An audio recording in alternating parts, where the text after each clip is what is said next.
Hello friends, welcome to my YouTube channel, myself Amit Sinha. Dear friends, today's editorial talks about the impact of global warming. Especially the report of IPCC has warned that the world is going to face severe condition in terms of global warming. What are the global warming's negative effect on the earth in terms of global scenario? IPCC has tried to wake up all the leaders of the world to take measures to stop global warming. What are the agreements which has been focused in the meetings? These are the important topics, important aspects which has been highlighted by the Hindu. तो दोस्तों कहने का मतलब है कि global warming का क्या effect है, उसी के संदर्भ में दोस्तों आज का एडिटोरियल घूमता है। ग्लोबल वार्मिंग का भविष्य में क्या खतरा हो सकता है, कौन कौन से वर्ल्ड के लीडर्स ने क्या क्या जो है सो एक शपथ लिया है कि किस तरह से काम करेंगे, उसी के इर्द गिर्द दोस्तों आज का एडिटोरियल घूमता है। तो आइए दोस्तों इसे हम लोग देखने का प्रयास करते हैं। ग्लोबल वार्मिंग के बारे में पता ही है कि टेम्परेचर बढ़ने के साथ यदि टेम्परेचर बढ़ता है जो भी ग्लोबल वार्मिंग का गैसेज है, कारण है, जैसे CO2 है, CFC है, क्लोरोफ्लोरोकार्बन है, कार्बन डाइऑक्साइड है, कार्बन मोनोऑक्साइड है, सल्फर डाइऑक्साइड है। इससे क्या होता है कि टेम्परेचर का लेवल बढ़ता है और जिस कारण से क्या होता है, जो वाटर का जो लेवल है समुद्र स्तर का, वो जल बढ़ता है और आसपास जितने भी जो है सो शहर है वो डूब जाते हैं।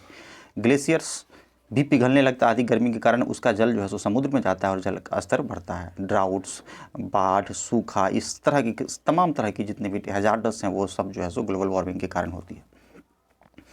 तो आइए दोस्तों देखते हैं, इसका हेडिंग कर रहा है कि अ कॉशनरी टेल। टेल का मतलब कहानी यानी स्टोरी, और कॉशनरी का मतलब कि एक परहेज जिसको कहते हैं, सतर्क यानी अलर्ट वाला, अलर्ट मोड इसको कहते हैं, अलर्ट या सतर्कता की कहानी है। यह कौन सी कहानी है? सतर्कता की कहानी। आइए दोस्तों इसका जिस्ट देखने का प्रयास करते हैं। क्या कहा है कि इंडिया मस्ट हीड दी वार्निंग। वार्निंग का मतलब जो चेतावनी है उसको हीड करना। हीड मतलब ध्यान से देखना, ध्यान से देखना यानी केयरफुली जज करना, कि भारत को अब एकदम ध्यान देना होगा, हीड करना होगा। जो वार्निंग जो दिया है IPCC, यानी IPCC का जो वार्निंग है, क्या वार्निंग है दोस्तों? IPCC का मतलब होता है कि inter governmental panel on climate change, यानी कि inter governmental panel on climate change, यानी यह एक अंतर्राष्ट्रीय सरकारी तंत्र है खास करके ग्लोबल वार्मिंग को रोकने का।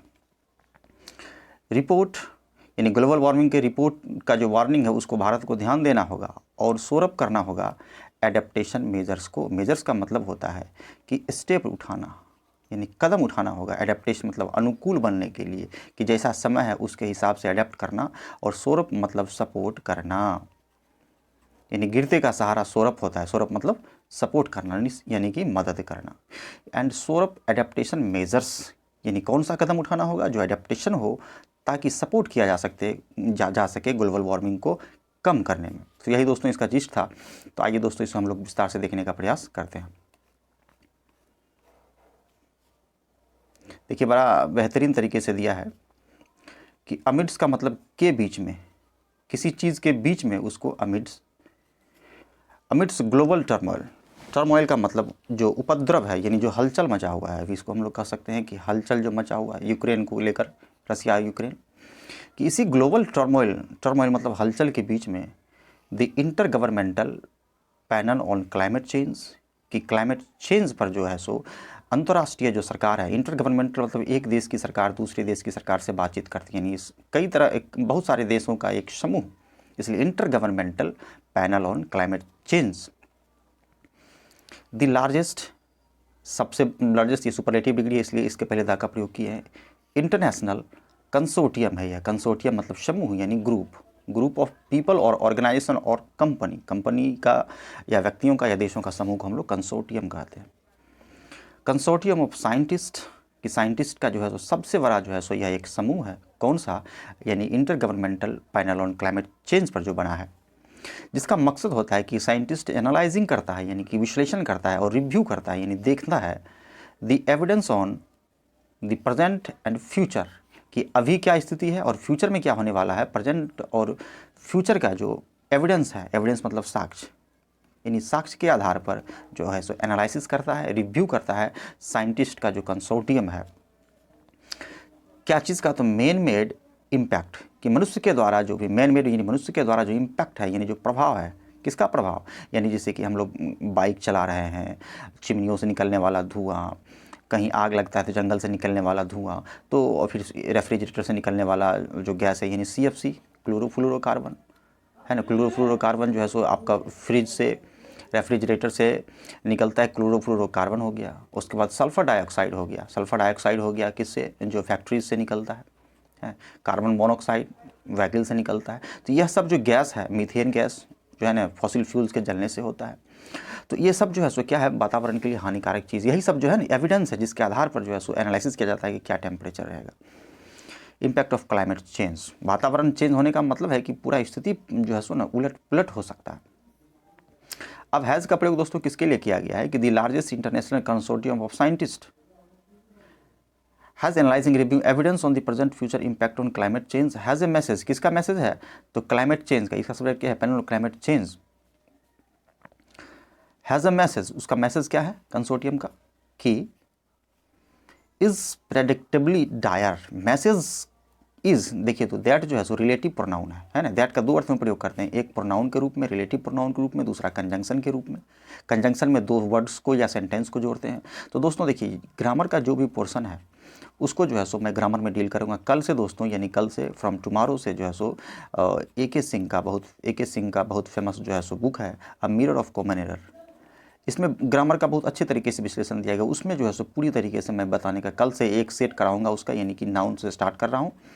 50 क्वेश्चन रहता है दोस्तों उसमें, तो उसको जो है सो मैं सेट का कराऊंगा। यानी क्वेश्चन सिर्फ नाउन का रहेगा, कैसे उसमें क्या करते हैं। तो ग्रामर का जो बेसिक है आप वहाँ सीख सकते हैं और अपना एक बेसिक स्ट्रॉन्ग कर सकते हैं। तो दैट यहाँ पर क्या है? रिलेटिव प्रोनाउन है। रिलेटिव प्रोनाउन का मतलब होता है ठीक उससे पहले जो होता है वो उसका सब्जेक्ट होता है, इसलिए according to subject singular verb. कि message is predictively dire. Dire मतलब काफ़ी जो है सो खतरनाक स्थिति में है। डायर यानी सीरियस स्थिति में है, सीरियस मैसेज दिया है। या जो साइंटिस्ट का जो क्लाइमेट चेंज का जो मीटिंग हुआ है, डायर मतलब सीरियस, प्रेडिक्टेबली मतलब प्रेडिक्टेबल करने लायक, यानी कि इसको कह सकते हैं कि अनुमानतः। The world faces unavoidable multiple climate hazards. Climate hazards का मतलब होता है कि क्लाइमेट का जो खतरा है, हैजार्ड मतलब खतरा, दुनिया जो है सो फेस कर रहा है। अनएवॉइडेबल जिसको कि आप अवॉइड नहीं कर सकते हैं, जिससे आप बच नहीं सकते हैं, यानी ना बचने लायक, यानी अनएवॉइडेबल मल्टीपल, यानी बहुत तरह का क्लाइमेट हैजार्ड्स फेस कर रहा है वर्ल्ड अभी इस समय। और ओवर द नेक्स्ट 2 डिकेड्स, यानी अगले जो है सो, इस सेंटेंस को बड़ा अच्छा तरीका से बताने का प्रयास किया गया है। इसको ग्रामर में आप पढ़िएगा तो कभी कभी क्या करता है कि फ्यूचर के टेंस को सिंपल प्रेजेंट में बनाता है। जैसे कि मंगलवार को कॉलेज या स्कूल खुलने वाला है, तो वहाँ हम लोग क्या बनाते हैं कि द स्कूल रीओपन्स ऑन मंडे। तो सिंपल प्रेजेंट में बनाते हैं, तो वही यहाँ पर फ्यूचर को प्रेजेंट में बना कर दिया गया है कि द वर्ल्ड फेसेस, यानी कि ओवर द नेक्स्ट 2 डिकेड्स, अगले 2 दशकों में दुनिया महसूस करेगी, बहुत कई तरह का उसको खतरा महसूस होगा with global warming of 1.5 degree Celsius.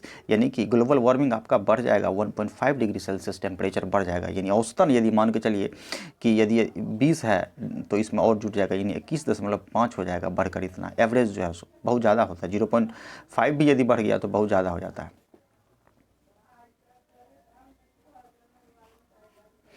तो हमने क्या देखा कि अनएवॉइडेबल जिससे हम बच नहीं सकते हैं, मल्टीपल हैजार्ड्स जो है सो खतरा जो है सो दुनिया महसूस करेगी आने वाले 2 दशकों में जिसमें कि वार्मिंग जो है सो कितना बढ़ जाएगा, 1.5 डिग्री सेल्सियस टेम्परेचर जो है सो बढ़ जाएगा।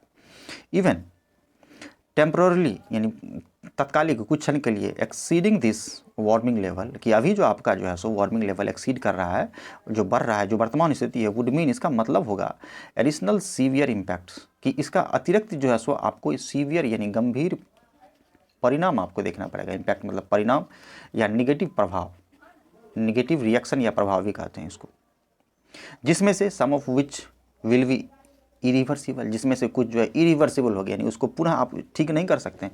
इसको कहते हैं कांट चेंज, जिसको आप बदल नहीं सकते हैं, इरिवर्सिबल होगा, यानी उसकी क्षतिपूर्ति आप नहीं कर सकते हैं। द रिपोर्ट पॉइंट्स आउट करता है, यह जो IPCC का जो रिपोर्ट हुआ है इंटर गवर्नमेंटल जो पैनल गठित हुआ है, उस रिपोर्ट में इस बात का पॉइंट किया गया है कि द राइज इन वेदर, जो वेदर में जो बढ़ोतरी हो रहा है, यानी कि जो मौसम जो बदल रहा है और उसमें जो टेम्परेचर में राइज हो रहा है, राइज मतलब वृद्धि हो रहा है, और क्लाइमेट एक्सट्रीम्स यानी कि क्लाइमेट जो अपने चरम स्थिति पर है, क्लाइमेट एक्सट्रीम्स हैज़ का प्रयोग राइज के लिए किया गया। Subject the rise in weather and climate extremes has led to यानी कि बढ़ावा देना, लेड करना, आगे की ओर ले जाना, आगे की ओर ले जाना, सम इरिवर्सिबल इम्पैक्ट्स, यानी यह सब जो हुआ है, जो वेदर जो में जो यानी टेम्परेचर जो बढ़ा है क्लाइमेट एक्सट्रीम के कारण जो है सो कुछ इरिवर्सिबल इम्पैक्ट देखने को मिला है। इसका एक उदाहरण दोस्तों है कि बहुत तरह के डिजीज़ेज़ होने लगते हैं दोस्तों। कारण क्या है कि गर्मी बढ़ने के साथ जो है सो बैक्टीरिया और वायरस का जो है सो उसका जो है सो उसकी संरचना में तीव्रता होती है, यानी वो तेज़ी से जो है ना उसमें जो है सो ग्रोथ करता है, यानी प्रोलिफरेट तेज़ी से करता है वो, और इसी कारण से जो है सो बीमारी होती है। दूसरी बात है कि सूखा, जिसको हम लोग ड्राउट कहते हैं, फ्लड, इन सारी स्थिति, यह सारी स्थिति जो है सो सामने देखने को मिलने लगती है, और सफोकेशन, बहुत तरह का प्रॉब्लम जो है सो क्रिएट होने लगता है। Some irreversible impacts as natural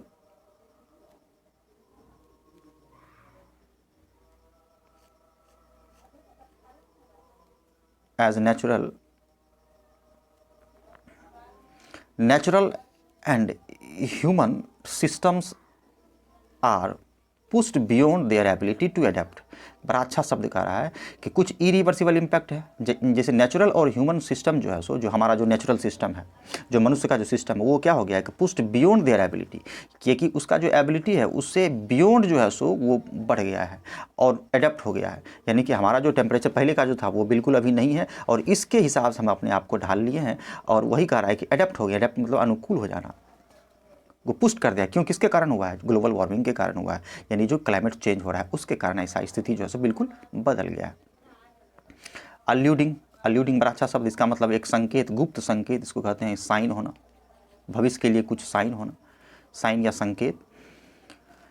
अल्यूडिंग to the conference, यहाँ हो जाएगा अल्यूडिंग का मतलब कि कॉन्फ्रेंस में जो मेंशन किया गया साइन, जो संकेत बताया गया, मेंशन किया गया कॉन्फ्रेंस में, ऑफ द पेरिस यानी कोप 26 ग्लासगो, है ना, कि ग्लासगो में कोप 26 का जो कॉन्फ्रेंस हुआ था, खास करके specially in terms of climate change का जो हुआ था नवंबर 2021 में, उसमें जो है सो एल्यूडिंग था, कुछ संकेत मिला था।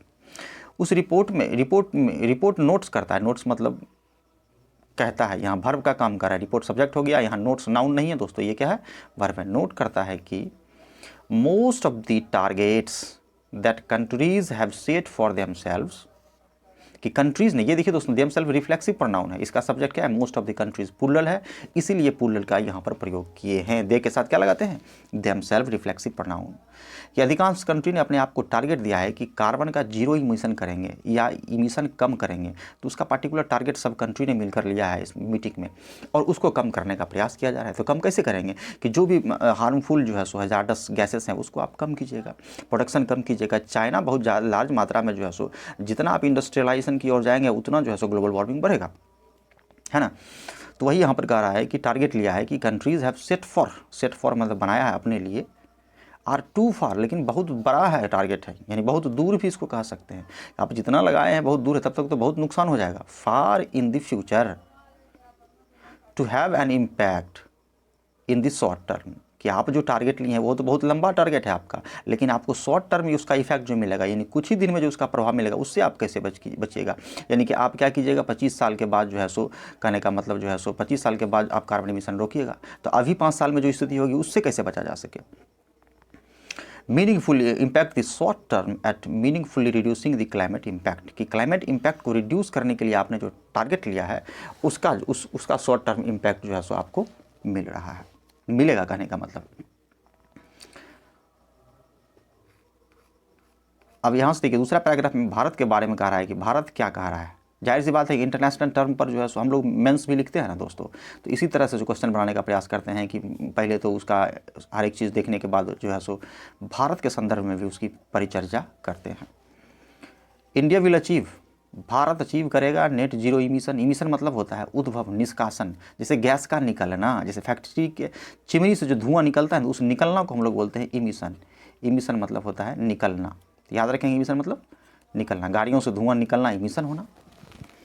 कि जीरो इमिशन करेगा, यानी कि जीरो इमिशन करेगा, कब अचीव करेगा, लेटेस्ट बाय 2070, 2070 में, बताइए कितना साल है, कितना लंबा समय है। That is there will be no net carbon emission, कि 2070 में कोई कार्बन इमिशन नहीं होगा, जीरो कार्बन इमिशन होगा, यानी कार्बन जो खतरनाक चीज़ है उसका इमिशन नहीं होगा, यानी इस नाता का टारगेट है। हमारे प्रधानमंत्री prime minister Narendra Modi declared, घोषणा किया है, एट का प्रयोग किसी खास जगह के लिए करते हैं, एट द COP16 समिट में उन्होंने घोषणा किया था कि 2030 तक जो है सो क्या करेगा कि भारत जो है so India would also ensure 50% of energy will be from renewable energy sources. घोषणा किया है कि 2070 तक भारत का कहना है कि वह नेट जीरो कार्बन एमिशन वाला देश बन जाएगा, और 2030 तक हमारे प्रधानमंत्री जी का कहना है कि 2030 तक हम ऐसा अल्टरनेटिव सोर्सेस लगाएंगे जिसमें जो है सो इंश्योर करेंगे 50% ऑफ एनर्जी, हमारा जो इतना भी एनर्जी का सोर्स है उसमें 50% एनर्जी जो है सो वो रिन्यूएबल एनर्जी सोर्स से हम लोग प्राप्त करेंगे, जिसको रिन्यू कर सकें, जैसे सोलर एनर्जी, है ना। तो इस सबसे क्या है दोस्तों कि कार्बन इमिशन नहीं होता है ना। तो दुनिया इसको ओर जा रही है, भारत बहुत लंबा कदम जो है इसको इस ओर उठाया है। तो याद रखना है कि कब तक, ये करंट में भी पूछ सकता है कि 2030 तक जो है सो 50% एनर्जी को रिन्यूएबल एनर्जी में कन्वर्ट करेगा वो, यानी इसी से वह प्राप्त करेगा।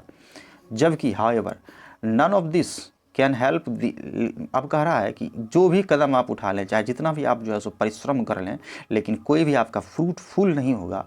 क्यों नहीं होगा? कि आपको मदद नहीं करेगा 1.5 degree Celsius in 1.5 degree Celsius का जो मार्क है उसको आपको तोड़ने से।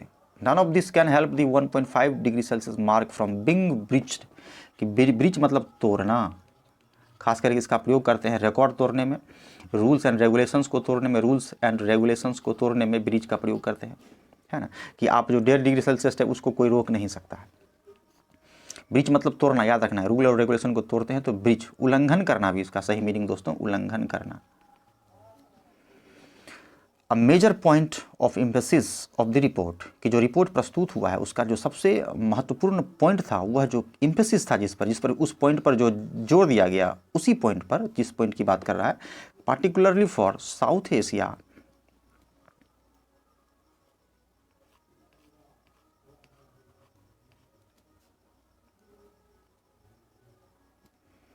रिपोर्ट में एम्फेसिस किया गया। एम्फेसिस का मतलब होता है कि इस हम कह सकते हैं कि जोर डालना,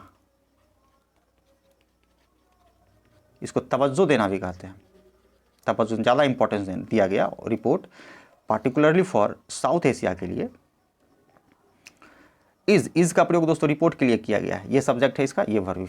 south report is the trend in, बड़ा अच्छा शब्द दोस्तों यहाँ से करा है, trend in the wet world, बड़ा अच्छा शब्द है दोस्तों। वेट वल्व का मतलब होता है कि एक लोएस्ट लेवल ऑफ टेम्परेचर होता है, ये एक माप, इसको हम लोग कह सकते हैं एक पैरामीटर इसको कहते हैं, यानी एक मापदंड यह निर्धारित है।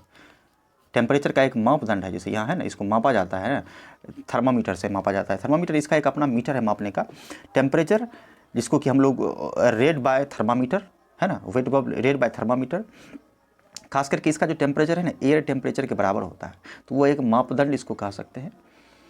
कि is trend in the wet bulb temperature, जो आपका निर्धारित किया गया है कि एक फिक्स्ड है, एन इंडेक्स ऑफ द, यही कह रहा है कि यह एक इंडेक्स है, वेट वल्ब एक इंडेक्स है of the impact of the heat, कि हीट का क्या इम्पैक्ट है उसको मापने का एक निर्धारित जो है सो मापदंड है वेट बल्ब।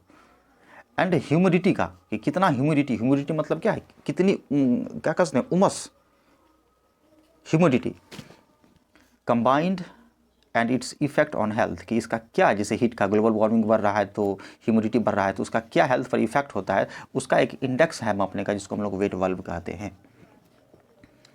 उसमें क्या कह रहा है कि लखनऊ और पटना, हमारा पटना, लखनऊ और Patna, according to one of the several studies, कि जो सेवरल स्टडीज़ किया गया है उसमें जो है सो लखनऊ और Patna cited in the report, cited मतलब एग्जाम्पल देना, example, to give an example यानी उदाहरण देना, रिपोर्ट में उसको साइटेड किया गया है। वर का प्रयोग किसके लिए किया गया है, लखनऊ और पटना के लिए। यहाँ पर सेवरल स्टडीज़ के लिए cited in the report were among the cities predicted to reach wet bulb temperature of 35 degree Celsius. बड़ा अच्छा शब्द कह रहा है दोस्तों कि जैसे लखनऊ और पटना के बारे में जो है स्टडी में पाया गया कि जो इसका निर्धारित वेट बल्ब का टेम्परेचर है उसको यह पहुंच सकता है, यानी पटना और लखनऊ की स्थिति बहुत ख़राब है। Among the cities predicted to, घोषणा करना, प्रेडिक्शन करना, रिच पहुँच सकता है वेट बल्ब टेम्परेचर आपका जो दिया गया है ऑफ 35 डिग्री सेल्सियस पर पहुंच सकता है। कितना है इसका? 35 डिग्री सेल्सियस।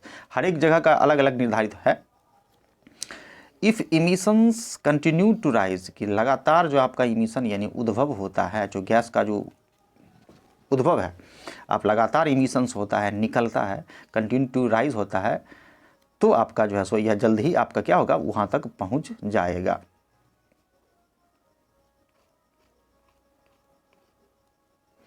अब देखिए दोस्तों, कह रहा है कि भूटान के बारे में, भुवनेश्वर के बारे में, जबकि भुवनेश्वर, चेन्नई, मुंबई, इंदौर और अहमदाबाद आर एट रिस्क, यह सब क्या है? रिस्क पर है, खतरा पर है। लखनऊ और पटना के बारे में कहा गया है कि वह जो है सो खतरे के जोन पर है, इमिशन यदि लगातार होता रहा तो इस ब्रिज तक पहुंच जाएगा, है ना। लेकिन कह रहा है कि चेन्नई, मुंबई, इंदौर और अहमदाबाद जो है सो वो खतरे के निशान पर है, यानी एट द रिस्क है। Risk of reaching wait bulb temperature का जो लेवल है वहाँ पर, उसका कितना है? 32 डिग्री, 32 डिग्री सेल्सियस और 34 डिग्री सेल्सियस, है ना। तो यह 32 टू 34 यानी 32 से 34 डिग्री सेल्सियस के का जो बीच का जो है सो वह उसका वेट बल्ब निर्धारित है, जिसको वह पहुँचने वाला है। और पटना और लखनऊ के लिए 35 डिग्री है।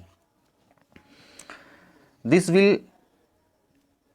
विल हैव कंसिक्वेंसेस, इसका एक कंसिक्वेंस होगा यानी परिणाम होगा। ऑब्वियसली है कि ये अंडरस्टूड है कि इसका बुरा परिणाम होगा। कंसिक्वेंस में परिणाम, सच एज जैसे राइज इन हीट वेव यानी लू, गर्म हवा, लू में वृद्धि होगी, लोगों को लू लगेगा। Heat wave link to death, जिससे कि लोगों की मृत्यु हो सकती है, डेथ हो सकता है। या रिड्यूस प्रोडक्टिविटी होगा, इन लोगों का जो प्रोडक्टिविटी है वह कम हो जाएगा, यानी जो आंतरिक जो क्षमता है वो कम हो जाएगी। सिंपल वे में इम्यून सिस्टम दोस्तों कमज़ोर हो जाएगा, जिस कारण से हम लोग जो है सो अभी डिफरेंट टाइप के डिजीज़ से क्या है उसके अंडर अटैक हो जाते हैं। ग्लोबल सी लेवल जो है सो विल लाइकली राइज कर सकता है ग्लोबल सी का लेवल। मैं बता चुका हूँ कि यदि गर्मी बढ़ेगा तो ग्लेशियर्स जो है वो पिघलेगा, वह जो पिघल कर यानी ice started to melting and slowly water of ice goes to the ocean में जाएगा, समुद्र का लेवल बढ़ जाएगा और बाढ़ आ जाएगा। इस तरह का प्रॉब्लम हो सकता है कि like to rise 44 centimetre, 44 centimetre से 76 सेंटीमीटर दिस सेंचुरी, इस सेंचुरी में बढ़ सकता है, संभावना है, लाइकली कह रहा है। इफ यदि गवर्नमेंट्स मीट, बस अब समाप्त होने वाला है दोस्तों। इफ गवर्नमेंट्स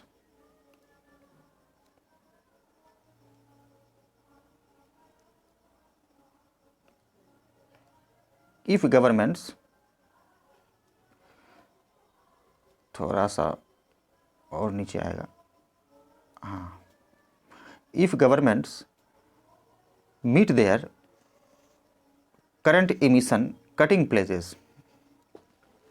अब कह रहा है कि यदि सरकार जो है सो if government meet their current emission cutting places, यानी कि उसका जो सरकार जो है सो इमिशन को कट करने का जो प्लेज लिया है, प्लेज मतलब जो शपथ लिया है, शपथ या वादा जो किया है, प्लेजेस जो कसम खाया है कि हम जो है सो कटिंग करेंगे इमिशन को, यदि उसको नहीं पूरा करेगा तो इस स्थिति में पहुंच जाएगा। 44 यानी 44 और 76 सेंटीमीटर जो है सो सी लेवल जो है सो वो बढ़ जाएगा।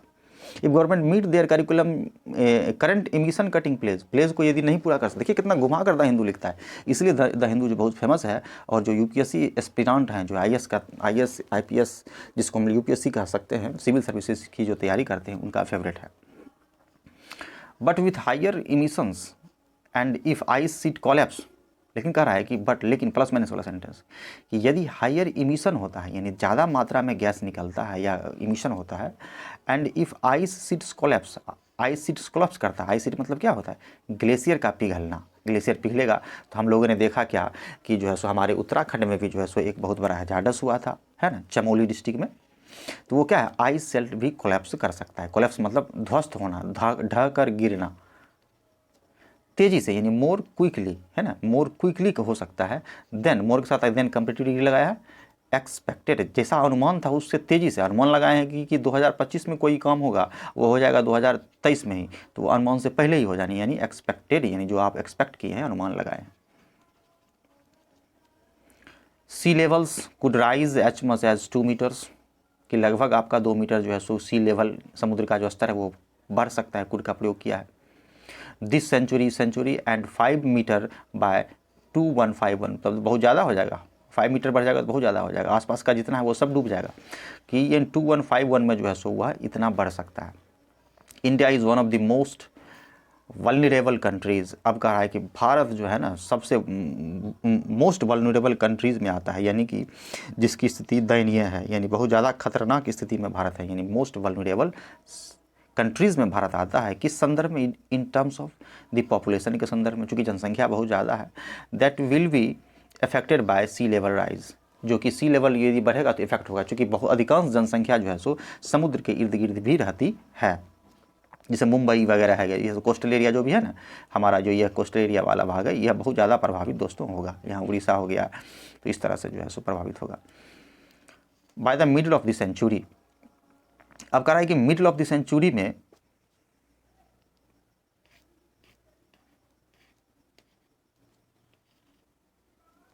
समाप्त दोस्तों हो रहा है, इसको फिर से देखिएगा। By the middle of the century around 35 million of its people, its का प्रयोग भारत के लिए हुआ है कि भारत के 35 मिलियन पीपल जो है सो could face annual coast line flooding. Annual coast line flooding यानी सालाना जो है सो वार्षिक जो है सो कोस्ट लाइन फ्लडिंग होगा। अभी मैं बता चुका हूँ, ये जो एरिया है ये कोस्टल वाला एरिया है, कोस्ट लाइन यानी किनारा वाला एरिया, इस एरिया में बाढ़ आ जाएगा, फ्लडिंग बाढ़ हो जाएगा। विथ 45 मिलियन 50 मिलियन, लगभग 45 से 50 million at risk by the end of the century, century के अंत में, सेंचुरी के मध्य में इतना लोग जो है सो प्रभावित होगा बाढ़ से, कोस्टल बाढ़ से। और कह रहा है कि सेंचुरी के लास्ट तक जो है सो 45 से 50 मिलियन पीपल जो है सो खतरे पर के नुकसान पर होगा, एट रिस्क मतलब खतरे पर होगा। इफ़ इमिशंस आ रहा है, यदि इमिशन इसी तरह से चलता रहा, इसलिए स्ट्रॉन्ग एक्शन दोस्तों लेना होगा। एक्सपीरियंस हैज़ शोन, अनुभव बताया है, क्या अनुभव बताया है? दैट कि पार्टीशन इकोनॉमिक कैलकुलेशन, कि इकोनॉमिक कैलकुलेशन जो किया गया, जो पार्टीशन है, यानी कि एक तरफा इसको कह सकते हैं, एक तरफा इन ढंग से नहीं किया गया, इसको हम लोग कह सकते हैं कट्टर एक तरफा होना, किसी एक का पक्ष लेना। Shows that partition economic calculation, Trump, ये ट्रंप डोनाल्ड ट्रंप नहीं है, ये ट्रंप जो है सो दूसरा ट्रंप है। इसका मतलब होता है ज़्यादा महत्व देना, यानी कि बेटर स्थिति में बताना। बेटर कार्ड इसका मतलब होता है सबसे उच्च क्वालिटी का जो कार्ड होता है, यानी ताश का पत्ता, या इसको हम लोग यह भी कहते हैं कि मोर इम्पोर्टेंट होना, बहुत ज़्यादा महत्वपूर्ण होना, मोर इम्पोर्टेंट होना, उसी को ट्रंप होना कहते हैं। कैलकुलेशन ट्रंप क्लाइमेट कंसिडरेशन, जो कि बहुत महत्वपूर्ण है, उसके बारे में कह रहा है क्लाइमेट कंसिडरेशन विचार करना। बट इंडिया मस्ट सोर अप, अब यहाँ लास्ट में द हिंदू जो है सो नसीहत देते हुए छोड़ता है कि भारत को क्या करना चाहिए, कि इंडिया मस्ट सोर अप करना चाहिए, सपोर्ट करना चाहिए। भारत को क्या करना चाहिए? सपोर्ट करना चाहिए। इट्स एडेप्टेशन, एडेप्ट करना, यानी एडेप्ट मतलब होता है यहाँ ग्रहण करना हो जाएगा। मेजर्स यानी जो स्टेप है, क्या चीज़ का स्टेप अंडरस्टूड है, तो कार्बन इमिशन को कट करने का। एंड अर्जेंटली मूव टू, और urgently move to secure the futures, कि भविष्य को बचाने के लिए अर्जेंटली आपको कदम उठाना होगा। उसके लिए क्या करना होगा कि आप जितना से ज़्यादा non renewable sources of energy की ओर जाएंगे, है ना। गाड़ियों का जो भी इस तरह का जो भी इमिशंस है, carbon dioxide, carbon monoxide, sulphur dioxide, तो ये सब चीज़ का जो है सो आप जितना कम करेंगे उतना बेटर होगा। ऑफ इट्स मेनी वल्नरेबल, कि बहुत ज़्यादा जो आपका वल्नरेबल स्थिति में है, who have the most to lose, जो कि अधिकांश जिसको कि लूज़ हो सकता है, यानी जिस कह सकते हैं कि जो ज़्यादा खतरे की स्थिति में, उसको बचाने के लिए भविष्य को आपको क्या करना होगा? अर्जेंटली कदम उठाना पड़ेगा। वल्नरेबल का मतलब हो गया कमज़ोर या दयनीय स्थिति में, नाजुक स्थिति में। तो दोस्तों यही था मेरा आज का एडिटोरियल। आई होप कि आप लोगों को अच्छा लगा होगा। तो देखिए, देखना ना भूलिए हमारा कल जो है सो, यानी कल यानी टुमारो आपको जो है सो कल आपको मिलेगा AK सिंह का। इसमें एकदम ज़बरदस्त तरीके से ग्रामर बताया जाएगा, तो ग्रामर देखना ना भूलें। मिरर ऑफ कॉमन एरर का, इसमें एरर स्पेशली बताऊँगा।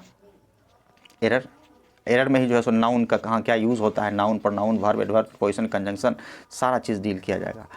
तो जल्दी से सब्सक्राइब करें दोस्तों, लाइक करें और कमेंट अवश्य करें कि दोस्तों आपको कैसा लग रहा है। तो मिलते हैं अगले वीडियो में, तब तक के लिए धन्यवाद।